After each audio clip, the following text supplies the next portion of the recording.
అంటే సూచక్రియ జరుగుటకు సమయం ఉంటూ ఉంది. మన జీవితాల్లో ఒక అద్భుతం జరుగుటకు ఆయన సమయము ఏర్పాటు ఉంటూ ఉన్నది. హల్లెలూయా.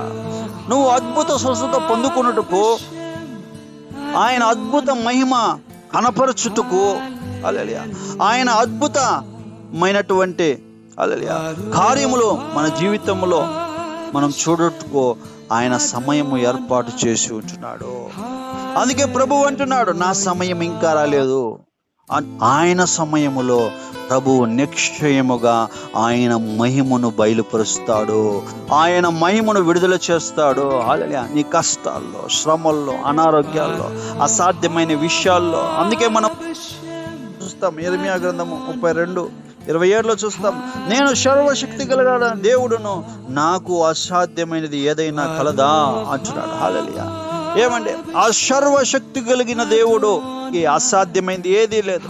మనకు అసాధ్యముగా ఉండొచ్చు, ఆయన సమయము కొరకు మనం ఎదురు చూస్తున్నట్లయితే, హల్లెలూయా, ఆయన సమయములో ఆ మహిమను, ఆ అద్భుతమును, ఆ సూచక్రియను మన జీవితంలో విడుదల చేస్తాడు ఆ ప్రభువేసు.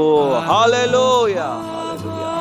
దేవునికి స్తోత్రం. హల్లెలూయా. ఏమంటే ఈరోజు నువ్వు ఎటువంటి పరిస్థితుల్లో ఉంటూ ఉన్నా సరే, హల్లెలూయా, మనం ఇక్కడ చూస్తున్న ప్రకారము ఆయన సమయం వచ్చేంత వరకు నువ్వు విసుగుగా ప్రార్థిస్తూ ముందుకు వెళ్ళిపోతూ ఉంటే, ఆయన్ను వెంబడిస్తూ ఉంటే, హల్లెలూయా, ఆయన ప్రేమ కలిగి సత్యం చెప్తూ యేసయ్య వలె యేసయ్య మార్గములో అనుదినము ఎదుగుతూ వర్ధిల్లుతూ ఫలిస్తూ ప్రార్థిస్తూ, హల్లెలూయా, స్తుతిస్తూ, ఆయన మార్గములో, ఆయన నీతి మార్గములో, ఆయన సూచక క్రియలు నమ్ముతూ, హల్లెలూయా, అద్భుతాలు నమ్ముతూ విశ్వసిస్తూ, నిన్న నేడు నిరంతరము ఏకరీతిగా ఉన్న అద్భుతకరుడు, సర్వశక్తిమంతుడు నా ప్రభువేసు ఆయన సమయంలో నిశ్చయముగా నా సూచక్రియ నాకు అనుగ్రహిస్తాడు.